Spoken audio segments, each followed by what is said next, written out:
Pernah denger nggak peribahasa rajin pangkal pandai? Menurut lu itu masuk akal nggak?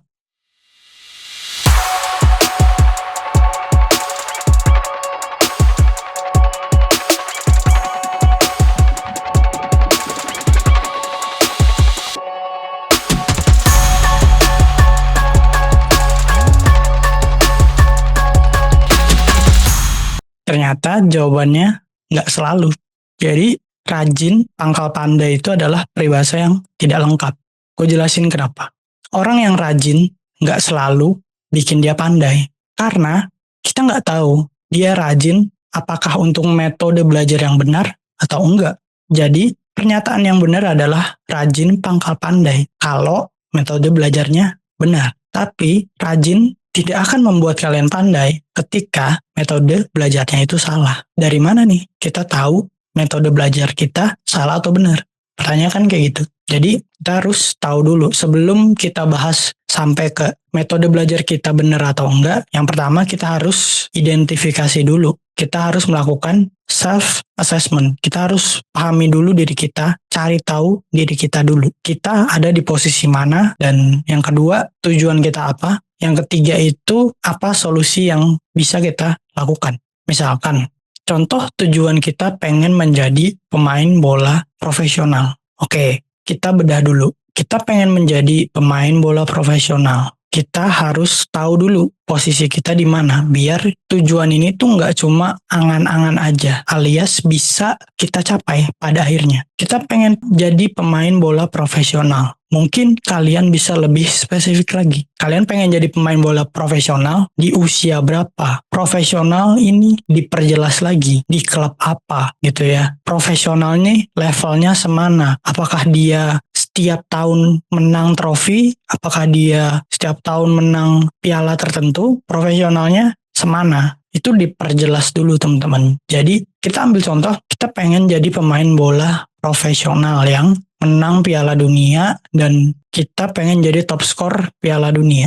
Oke, kita bedah nih. Tujuan udah ditemukan, udah spesifik. Nah, terus kita lihat posisi kita di mana dalam target ini. Oke, misalkan kita belum ngapa-ngapain nih, misalnya gitu ya. Kita bahkan belum masuk sekolah sepak bola, bahkan belum ngerti cara nendang bola yang bener tuh gimana tuh belum ngerti. Dan mimpi kita setinggi itu gitu ya, mencetak banyak gol di Piala Dunia, jadi top scorer, menang Piala Dunia juga gitu. Artinya sangat jauh nih. Paling enggak kita udah tahu posisi kita di mana dan posisi target kita tuh di mana gitu ya. Nah, karena kita udah tahu posisi kita seperti apa, nah kita udah bisa tuh breakdown solusinya seperti apa yang bisa kita lakukan. Karena ketika kita udah tahu targetnya mau apa, misalkan gua persimpel lagi ya. Misalkan lu mau pergi ke Bandung. Nah, karena lu udah tahu tujuannya ke Bandung, lu bakal langsung mikir, oh ada banyak cara nih buat gue sampai ke Bandung. Apa gue mau naik mobil, atau naik kereta cepet gitu ya, atau naik motor, atau jalan kaki bisa jadi, atau pakai apa gitu ya. Jadi udah ada banyak pilihan di kepala lu dan lu udah mulai menyortir. Kayaknya solusi ini paling mungkin deh, solusi ini paling baik deh untuk situasi gue saat ini gitu, untuk tujuan gue yang saat ini. Nah, kita balik ke contoh pengen jadi pemain bola profesional tadi. Udah tahu tujuannya, nah terus kita mulai breakdown. Oke, tadi posisinya kan belum ngapa-ngapain nih, bahkan belum tahu cara nendang bola. Nah, kita mulai breakdown. Apa aja activitiesnya, apa aja yang bisa kita lakuin. Misalkan, oke, dari pertama kita harus tahu dulu nih cara nendang bola gitu. Atau bahkan ke yang paling dasar dulu, kita harus punya pengetahuan dulu tentang tujuan bermain sepak bola apa. Misalkan, oh ternyata tujuan permainan sepak bola adalah mencetak gol ke gawang lawan gitu ya. Siapa yang paling banyak mencetak gol, itu yang menang. Dan biasanya dalam kompetisi yang paling banyak menang adalah yang juara. Nah, kita breakdown lagi. Terus gimana caranya menang dalam satu pertandingan sepak bola? Oh, gue harus bisa nendang gitu. Nah, belajar deh tuh cara nendang yang bener sampai bener-bener kita tuh can miss gitu lah. Selalu masuk lah. Setiap tendangan kita tuh selalu masuk ke gawang. Gimana caranya kita meningkatkan kemampuan kita dalam mencetak gol. Karena itu intinya dalam permainan sepak bola tadi. Nah, oke, kita udah mulai nih belajar cara menendang dengan baik, cara cetak gol lebih banyak. Nah, tapi yang harus kita ingat juga, kita butuh namanya guru, kita butuh namanya coach. Karena kalau kita belajar sendiri dengan pengetahuan kita yang minim gitu ya, itu sama aja menjerumuskan diri kita sendiri ke dalam kebodohan gitu. Kenapa? Karena kita kan nggak tahu nih. Oke, kita mau belajar sesuatu yang kita nggak tahu. Pertanyaannya, gimana kita tahu apa yang benar dan enggak? Sedangkan yang kita pelajari kita nggak tahu. Itulah fungsi guru yang memberi tahu kita mana yang benar metodenya, mana yang salah. Biar kita nggak kejerumus, biar belajar kita tuh nggak sia-sia gitu. Karena tentunya guru lebih berpengalaman untuk memberitahu orang ini belajarnya udah bener apa belum gitu. Kayak misalkan kalau lu tadi pengen jadi pemain sepak bola, lu punya pelatih yang ngingetin lu. Misalkan lu belum tahu cara nendang yang bener, lu bakal dikoreksi tuh. Oh ternyata posisi kakinya harus seperti ini, posisi badannya harus seperti ini, biar bolanya tuh nggak naik ke atas, biar tendangannya tuh terarah. Dan latihan setiap harinya tuh untuk tubuh kita biar lentur, itu harus seperti ini. Nah itu kan butuh namanya pelatih. Lu nggak mungkin tiba-tiba tahu sendiri nih. Mungkin bisa lu tahu sendiri, tapi lu ibaratnya perlu nabrak kanan kiri dulu buat akhirnya tahu cara yang bener tuh gimana. Daripada kayak gitu ya lebih cepet lu pakai pelatih yang memang udah berpengalaman, dia udah pernah nabrak sana sini. Nah akhirnya dia akan nyuruh lu untuk oke, jangan belok kiri nanti lu nabrak, jangan belok kanan nanti lu nabrak gitu misalkan. Jadinya lebih cepet nih lu belajarnya kalau pakai yang namanya pelatih atau guru gitu. Karena kalau lu belajar sendirian, lu nggak punya patokan dan lu nggak punya orang yang memotivasi lu ketika lu males. Contohnya kayak orang lagi pengen nge-gym misalkan. Nah, orang yang pengen nge-gym itu, yang gue kan nge-gym juga ya. Jadi ketika kita nge-gym sendiri di awal-awal itu semangat banget tuh. Pokoknya semua alat dicoba. Mungkin seminggu itu bisa 5 kali nge-gymnya. Fase-fase lagi excited banget sama yang namanya gym gitu. Sama hal baru yang kita lagi pengen tekuni gitu. Nah tapi fasenya itu biasanya nggak lama. Selang sebulan, 2 bulan, 3 bulan, setahun, 2 tahun, itu udah mulai tuh. Motivasinya udah mulai turun. Yang tadinya seminggu 5 kali, bisa jadi seminggu 3 kali, bisa jadi seminggu 2 kali, bisa jadi nggak nge-gym gitu ya. Itu kalau lu nge-gym sendirian. Bahkan atlet binaraga profesional pun juga pakai pelatih loh. Padahal logikanya kan kayak, lah ngapain pakai pelatih? Dia kan udah sejago itu, badannya udah segede itu, dia harusnya udah tahu dong cara gedein badan dia tuh gimana bla bla bla. Walaupun lu udah tahu, jadi gini, mindsetnya adalah di atas langit tuh masih ada langit lagi loh. Dan mindsetnya, gue pernah dapet satu mindset yang bagus banget nih. Jadi kita tuh harus selalu kosongkan gelas kita tiap ketemu orang baru. Kenapa? Karena kita nggak pernah tahu apa ilmu yang orang baru ini punya untuk kita cerna, untuk kita jadikan sebagai pengetahuan yang baru. Kalau kita kosongin gelas kita, alias kita merasa seperti orang yang tidak tahu apa-apa aja udah gitu. Pura-pura aja nggak tahu apa-apa. Walaupun sebenarnya kita tahu. Nah tapi sebaliknya ketika kita ketemu orang baru, tapi kita penuhin nih gelas kita. Kita merasa si paling tahu nih, si paling paham apapun gitu. Ya pada akhirnya sebagus apapun ilmu yang orang baru ini kasih ke kalian, yang nggak akan masuk karena gelasnya udah penuh. Kalau dimasukin lagi, tumpah. Akhirnya ilmunya kebuang gitu. Jadi kosongin dulu gelas kalian ketika ketemu orang baru, ketika ketemu orang yang memang kalian sadari orang ini punya ilmu yang lebih daripada kalian. Jangan merasa kalian udah yang paling hebat, karena justru mindset merasa paling hebat ini akan bikin kalian stuck di satu titik yang mungkin pada waktu tertentu kalian udah jadi yang terhebat di situ. Cuman di era digital kayak gini, era sosial media dan lain-lain, ilmu itu cepet banget. Yang misalkan metode kalian yang hari ini gitu, kalian misalkan punya satu metode belajar hari ini gitu ya, yang itu udah keren banget, hari ini udah dipuja-puja sama orang gitu ya, semua orang pakai metode kalian, pokoknya udah paling keren lah ini metode. Tapi bisa jadi besok nih metode kalian tuh udah jadi metode yang paling jadul gitu, udah jadi metode yang nggak dipakai lagi sama orang-orang. Karena ilmu itu semakin berkembang sekarang. Bahkan banyak teori-teori lawas gitu ya, teori-teori yang bahkan menjadi satu teori dasar dalam kehidupan kita yang pada akhirnya di zaman sekarang tuh terbantahkan gitu. Banyak tuh teori-teori kayak gitu. Jadi jangan merasa bahwa kalian adalah segalanya gitu. Kadang gue sering kesel atau sering jengkel gitu ya, ngelihat orang-orang yang merasa tuh dunia tuh berputar mengelilingi dia gitu ya. Kayak seolah-olah dia nih center of the world gitu. Pusat dunia tuh ada di dia gitu. Ketika dia punya satu opini gitu, itu harus udah pasti dia merasa ini opini gue udah pasti benar. Bahkan dia bilang ini faktanya gitu ya. Kadang kayak gitu. Dan ketika ada orang yang kontra sama dia bakal ngatain orang itu bodoh gitu. Karena dia merasa cuma diri dia di dunia ini yang benar gitu. Sisanya ini salah semua. Kalau ada yang beda pendapatnya sama gue berarti lu bodoh gitu. Sampai se ekstrim itu. Dan itu lumayan banyak gue temuin ya di sekeliling gue. Jadi kita juga harus tahu tadi posisi kita di mana gitu ya. Setelah menentukan target kita itu apa, kita harus tahu posisi kita di mana. Dan dalam belajar juga sebetulnya ada level-levelnya teman-teman. Jadi ada namanya belum taksonomi. Nanti teman-teman searching aja apa itu belum taksonomi. Nah, belum taksonomi ini itu di level paling bawahnya dalam belajar ya. Itu ada remember alias mengingat. Jadi mungkin di beberapa episode yang lalu gue sempet mention bahwa kita tuh kalau belajar jangan cuma menghafal, jangan cuma mengingat, tapi dipahami. Karena kenapa? Ya itu tadi, dalam belum taksonomi itu level paling rendah, menghafal itu paling rendah gitu. Karena ketika lu menghafal aja, itu bakal ada kemungkinan lu lupa. Dan karena fondasinya cuma hafal, dan ketika lu lupa, ya udah nggak tersisa tuh ilmu yang lu pelajari tadi, karena cuma lu hafalin aja. Ketika lupa ya udah hilang.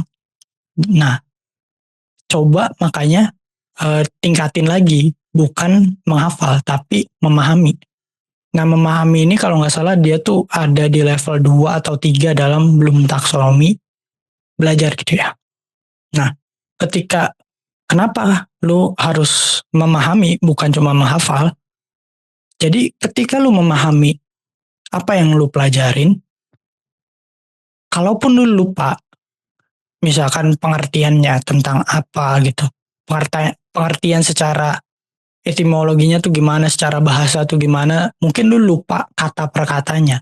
Tapi karena lu paham, lu bisa merangkai kata-kata lu sendiri yang intinya sama yang pengertian secara bahasa ini, secara kata-kata ini. Jadi nggak perlu harus lu hafalin kata per kata, pengertian ini adalah bla bla bla bla bla bla. Nggak perlu. Ya lu inget, ya lu coba pahamin dulu aja intinya konsep ini tentang apa. Ketika lu udah paham itu, ya lu bakal menemukan pengertian menurut lu sendiri. Akhirnya ketika ditanya orang, lu bisa menalari, punya, bisa lu punya nalar sendiri gitu tentang pengertian itu, tentang apa yang lu pelajarin. Dan memang bahkan di yang gue inget tuh kalau dalam belajar, yang paling tingginya itu adalah creation atau membuat. Jadi ketika jadi ketika lu belajar, tadi kan paling bawahnya tuh mengingat, terus ada juga memahami, dan paling tingginya creation atau membuat. Yang dimaksud creation itu adalah lu sampai bikin teori baru. Sampai bikin teori baru tentang apa yang lu pelajari.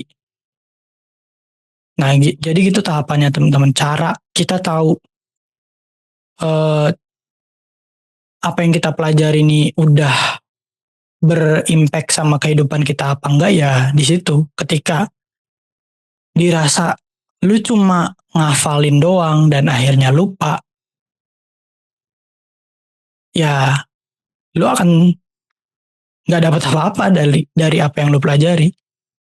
Terus lu mulai coba naik ke memahami apa yang lu pelajari, ya mungkin sedikit banyak lu bakal punya impact dalam, ya mungkin sedikit banyak lu bakal dapat impact yang bagus untuk kehidupan lu sehari-hari dibanding cuma ngapalin gitu.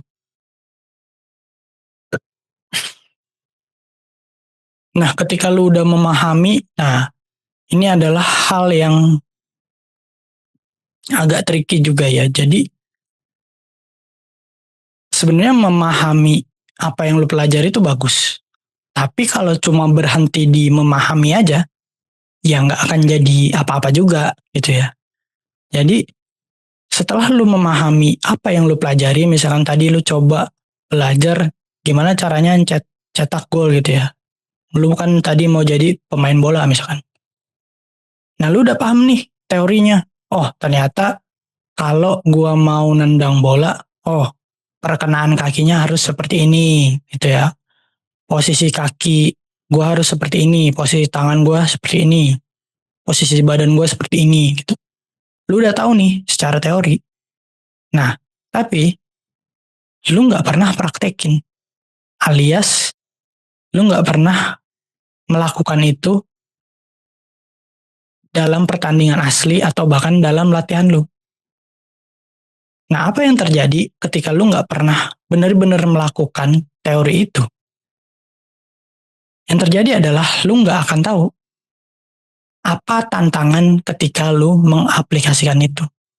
Karena sebetulnya dalam teori itu kadang ya, dalam teori dan praktek itu beda. Banyak teori-teori yang ketika kita praktekin tuh kayak beda jauh gitu.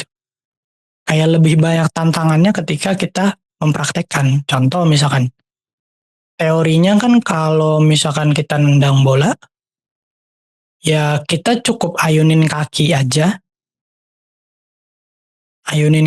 dan bola itu akan ketendang gitu. Cuman secara praktek, ketika kita cuma ayunin kaki, tanpa tahu posisi kakinya seperti apa, tanpa kita memikirkan tekanan terhadap bolanya tuh sekencang apa, ya bolanya bakal cuma ngalir pelan gitu aja dan kita bahkan nggak tahu bola itu akan menuju kemana. Tapi kalau kita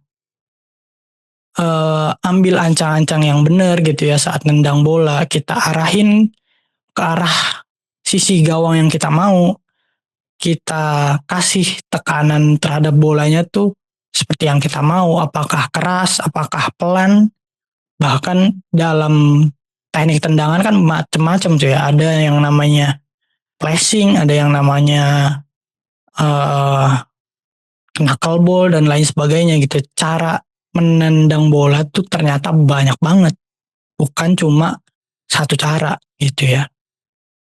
Nah artinya di sini lu harus tahu lagi nih, ternyata nendang bola banyak juga tekniknya. Setelah lu tahu tekniknya, lu coba nih praktekin satu-satu, cari tahu mana yang terbaik buat lu nih, mana yang lu bagus di situ. Nah ketika lu bagus, dalemin tuh, bener-bener dalemin sampai tadi tingkat creation, sampai lu punya metode lu sendiri untuk nendang bola yang nggak mesti, mungkin nggak mesti sampai di share ke orang dan lu coba kasih teori ini ke orang biar orang tuh ngelakuin juga gitu ya, karena bisa jadi kadang apa yang works buat lu belum tentu works buat orang lain gitu.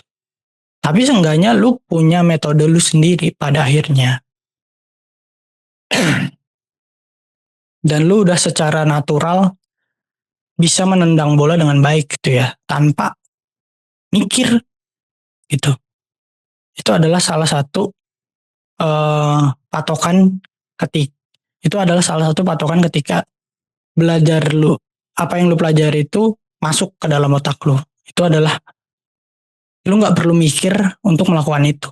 Ada kan beberapa hal yang kayaknya lu tuh udah bisa aja gitu, nggak perlu mikir dan nggak perlu lama gitu ya, langsung cepet aja. Bahkan orang lain tuh kayak bingung, kok lu bisa cepet banget sih belajarnya gitu. Dan lu nggak merasakan itu, lu nggak nyadar bahwa oh ternyata belajar gue cepet juga ya gitu, gue ternyata orangnya cepet paham ya gitu. Nah itu adalah salah satu tanda bahwa apa yang lu pelajari itu berhasil gitu. Ibaratnya itu berhasil masuk ke diri lu lah gitu. Jadinya kalau udah begitu lu harus terusin aja gitu. Nah, tapi yang bahaya adalah ketika lu belajar nih, lu udah belajar banyak gitu, baca buku lah, lihat YouTube, lihat TikTok, eh, les sana sini, terus nonton motivasi, sewa guru dan lain sebagainya. Tapi lu nggak merasakan apa-apa nih dalam keseharian lu gitu. Kayak nggak ada yang masuk ke otak lu nih. Nah, itu tadi balik lagi lu harus tahu dulu apa yang menjadi masalah lu. Contoh, kalau lu belum tahu soal angka, tapi tujuan lu itu mau ikut olimpiade matematika, nah itu berat bro, gitu. Lu harus tahu dasarnya dulu. Balik lagi, semuanya tuh step by step. Lu nggak bisa langsung naik ke level 10. Lu tetap harus mulai dari level 1 dulu.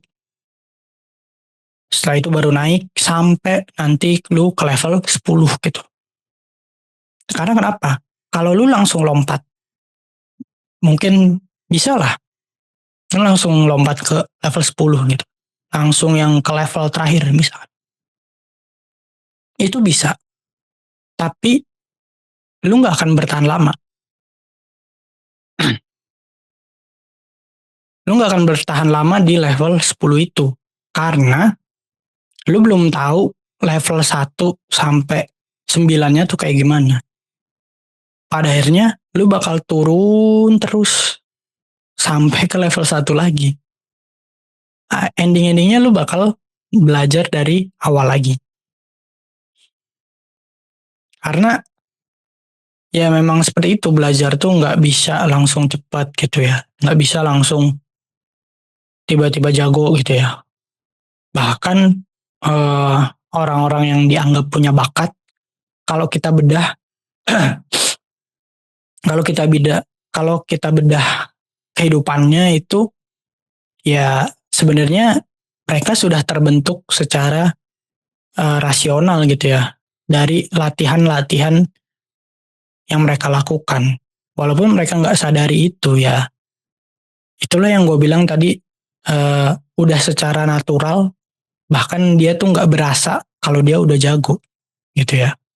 Itu adalah berkat dari repetisi pengulangan latihan yang mereka lakukan sebenarnya.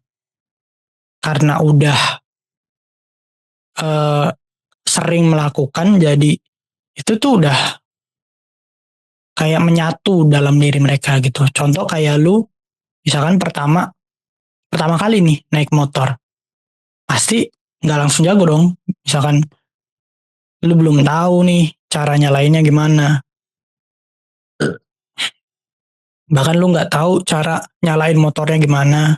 Lu nggak tahu cara belok, lu nggak tahu rem itu ada di mana, gas itu di mana, bahkan nggak tahu fungsinya apa. Gimana caranya ngeberhentiin motor, gimana caranya nyalain, gitu. Gimana caranya kalau belok, dan lain sebagainya. Nah itu pasti akan ada waktu-waktu kayak gitu.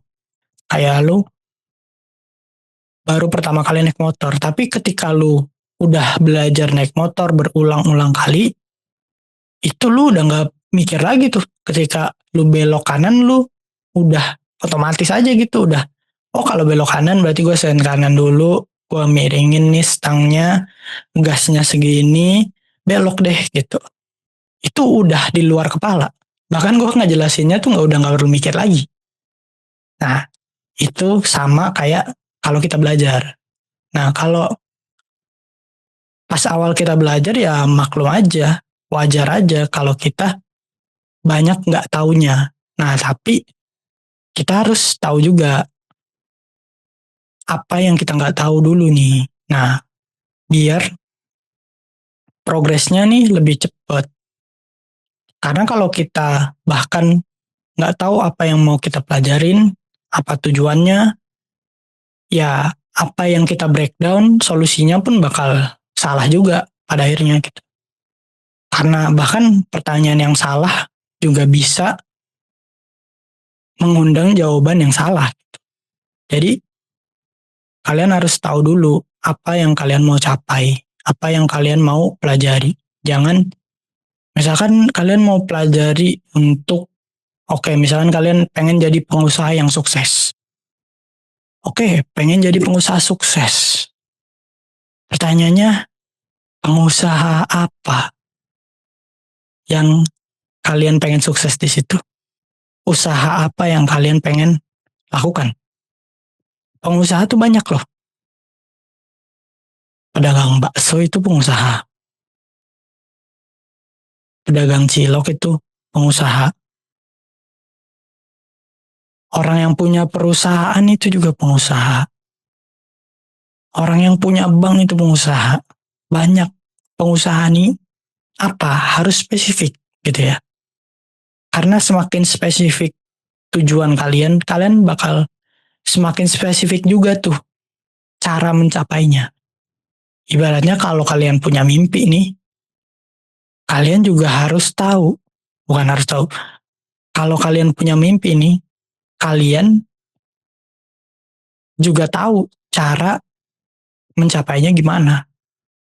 Karena kalau cuma mimpi tanpa planning gitu, itu omong kosong aja gitu. Cuma angan-angan doang gitu.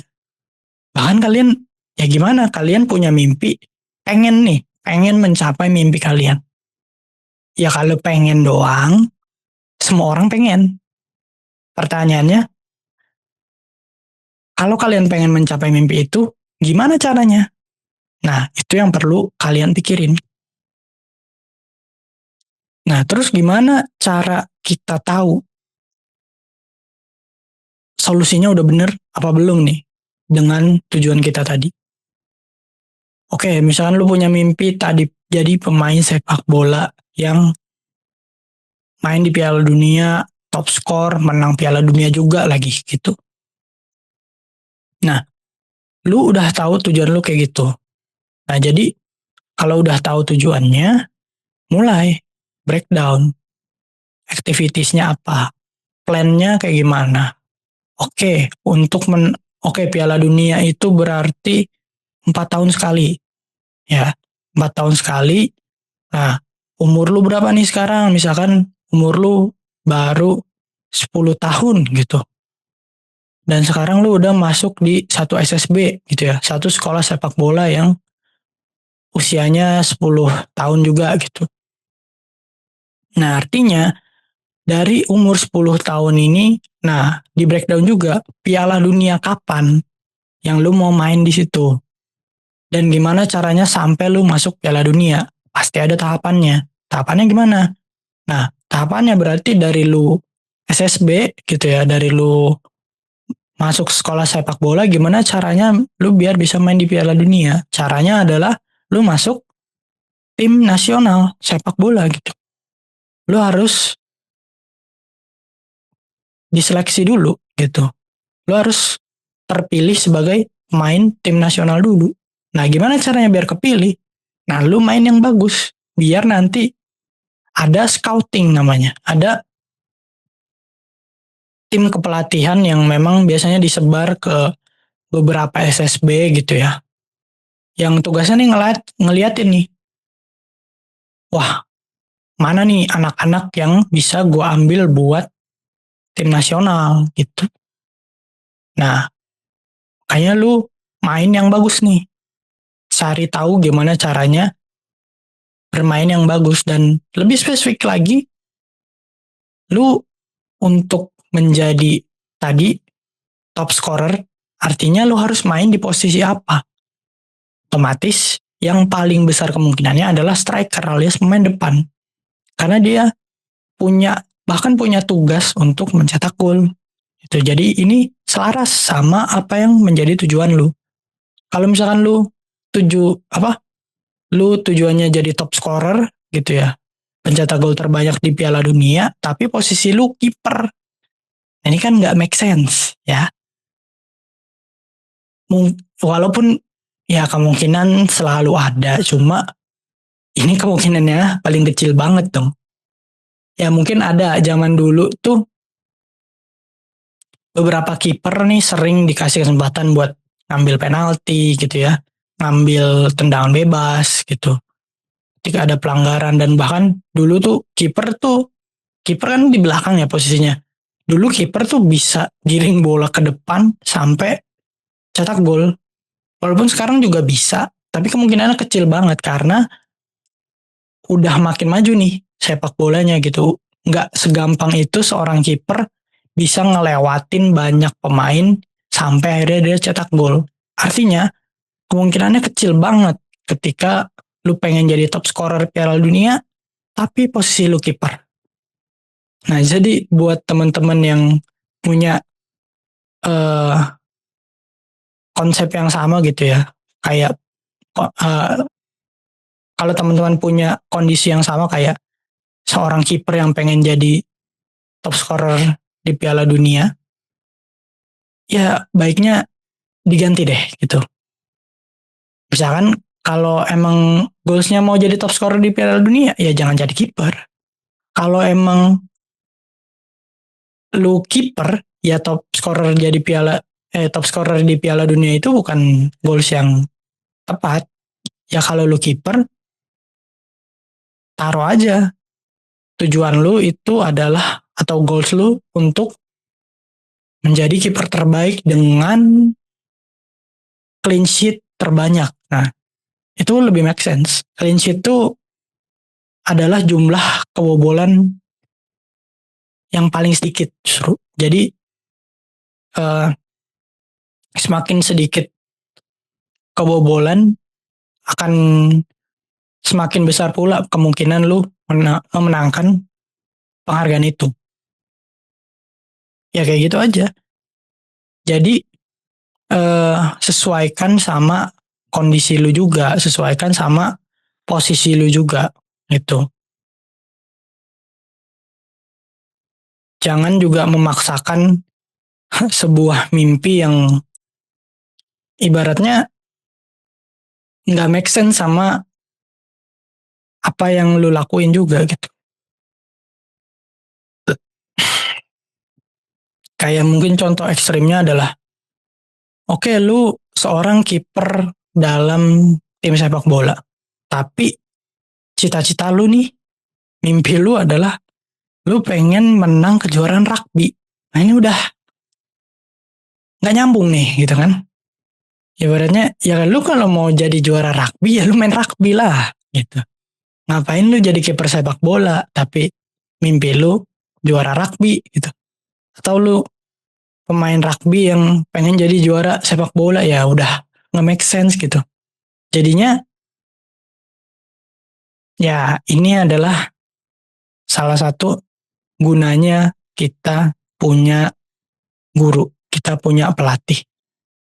Jadi ketika kita punya pelatih dan guru gitu ya, kita akan diarahin pasti. Diarahin potensi kita tuh lebih bagus kemana. Gitu ya, makanya sekarang kan mungkin lagi agak banyak lah para parent gitu ya, para orang tua baru, orang tua yang masih bahkan belum punya anak nih udah menyiapkan roadmap-nya nih.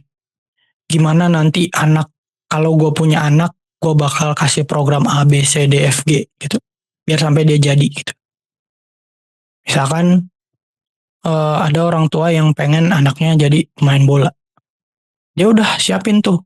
Oke, nanti umur sekian gue masukin SSB ini gitu ya. Terus umur sekian dia harus udah masuk timnas, umur sekian dia harus main di klub ini, gitu. Udah bener-bener terbreakdown tuh, udah bener-bener detail. Semua planningnya tuh udah mereka bikin, gitu. Nah, apa kabar dengan lu yang sekarang gitu? Ketika lu punya mimpi, apakah lu sudah membreakdown sedetail itu? Atau cuma ya udah tiap hari aku akan berusaha lebih baik, aku akan berusaha mencapai mimpiku gitu. Begitu aja tiap hari. Dan lu mengharapkan mimpi lu bisa tercapai dengan effort seperti itu aja gitu. Ya ibaratnya kalau cuma dengan aku akan berusaha lebih baik gitu, itu mimpi bisa tercapai, goals bisa tercapai, nggak akan ada tuh topik-topik soal self development, nggak akan ada tuh topik-topik soal gimana caranya kita memperbaiki proses biar hasilnya mengikuti gitu ya. Katanya kan nggak ada proses yang mengkhianati, nggak ada proses yang mengkhianati hasil gitu. Nggak akan ada ungkapan-ungkapan kayak gitu. Ya udah kita, aku akan berusaha lebih baik gitu aja tiap hari gitu. Tapi kan pada kenyataannya kan nggak kayak gitu. Kita harus berusaha memang menjadi lebih baik, tapi kita juga harus tahu apa yang kita usahain gitu. Apa yang kita mau lakuin, apa gimana evaluasinya dari misalkan dalam 1 minggu nih lo udah coba belajar gitu ya. Nah nanti di akhir minggu lu evaluasi apa nih yang udah lu pelajari, apa perubahannya, apakah masih stuck, ataukah udah ada peningkatan, atau malah ada penurunan gitu. Terus kendalanya nih apa aja nih, apakah ada kendala dalam prosesnya, atau prosesnya masih ada yang salah, dan lain sebagainya. Itu benar-benar dievaluasi. Nah itu baru namanya belajar gitu ya.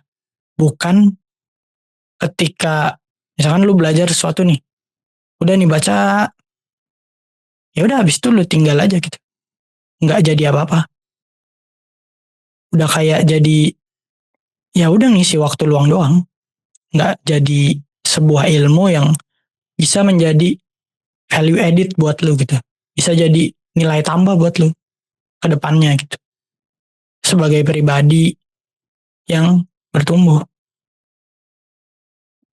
Jadi teman-teman intinya adalah, gue udah lumayan panjang juga ya bahas soal belajar ini, karena ya ibaratnya ini keresahan gue pribadi juga gitu, karena banyak banget orang yang merasa dirinya nih udah belajar banyak banget, dan merasa dirinya udah paling bener banget, udah paling pinter banget gitu.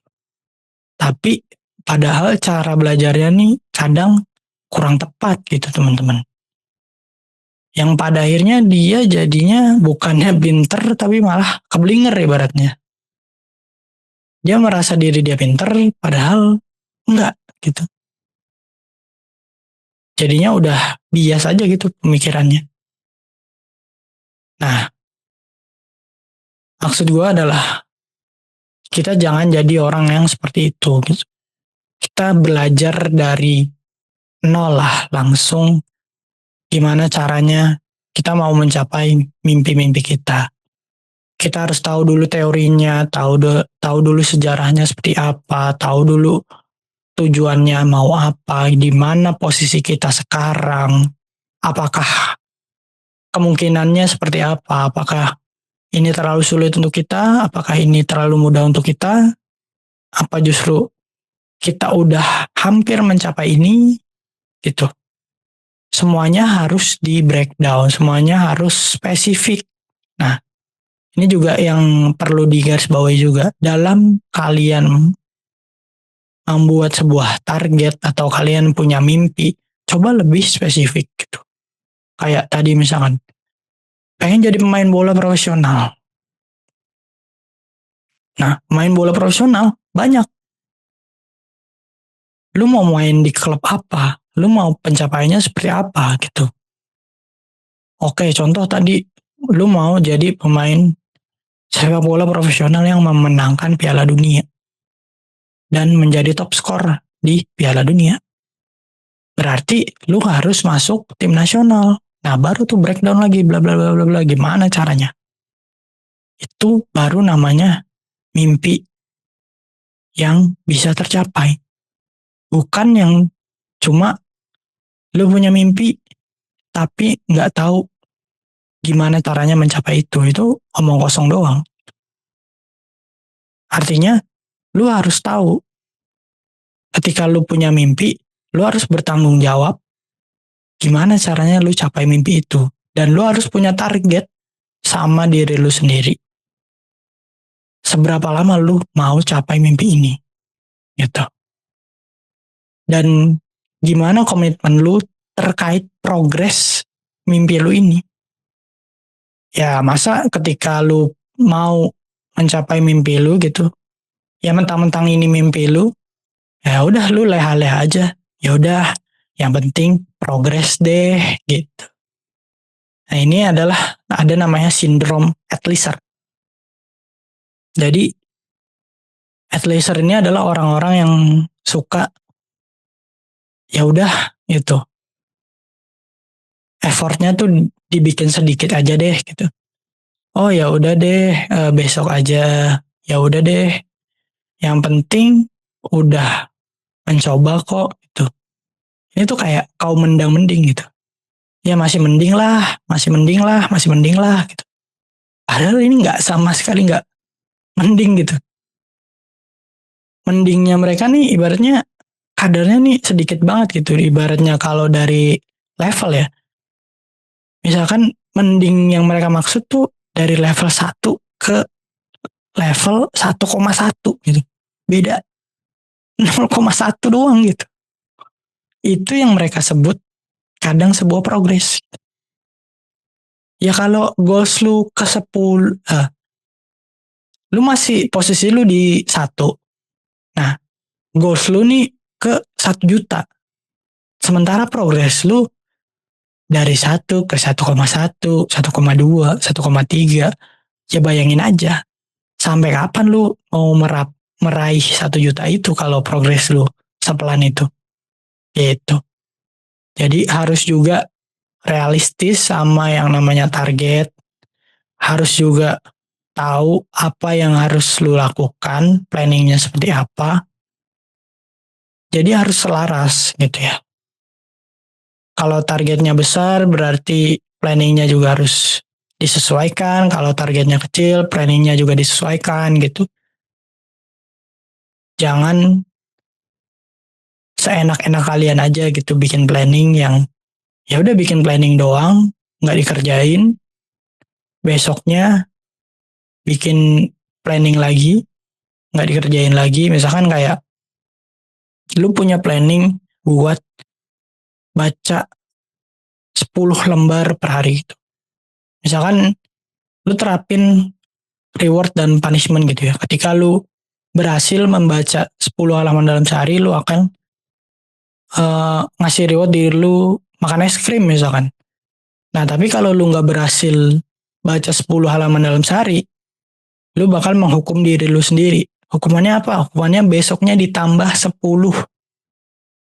lembar lagi gitu. Bacanya jadi 20 lembar kalau besok lu nggak baca 10 halaman gitu. Oke, ternyata lu nggak baca. Oke, lu dapat hukuman 20 lembar per hari jadinya. Lu nggak baca lagi, nambah lagi 40 halaman per hari. Nggak baca lagi, nambah lagi 60 halaman per hari. Tapi ketika lu nggak baca terus ya itu nggak akan jadi apa-apa hukumannya gitu.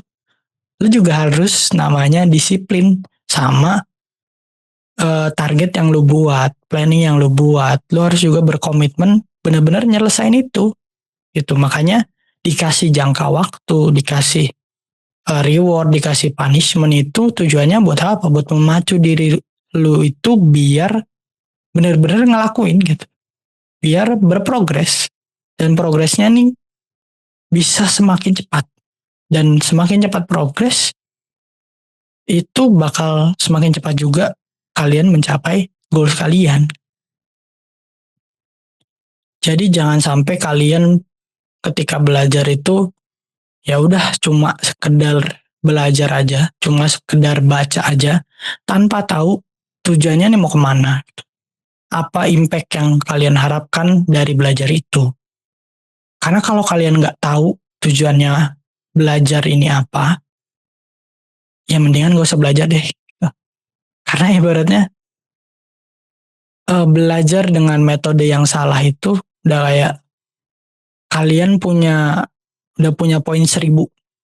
Nah, tapi ketika kalian punya metode belajar yang salah, itu minus 1000 gitu ya. Jadi percuma. Mendingan nggak usah belajar kalau metode belajarnya salah. Nah, gimana cara tahu metode belajarnya salah atau enggak? Tadi udah dibahas ya di awal bahwa ya kita harus cari guru, kita harus tahu dulu posisi kita dan lain sebagainya gitu. Jadi intinya sebelum belajar kita harus tahu dulu posisi kita di mana. Setelah kita belajar kita harus punya guru, kita harus evaluasi lagi. Dan pada akhirnya ketika semua itu udah kita lakuin, barulah kita bisa mendapatkan buah dari pelajaran yang kita lakukan. Mungkin segitu dulu episode kali ini. See you in next episode. Buat kalian yang lagi bertumbuh dari segi apapun, dari knowledge, dari skill, dari attitude, mari bertumbuh bersama di Kreatif Tumbuh Podcast.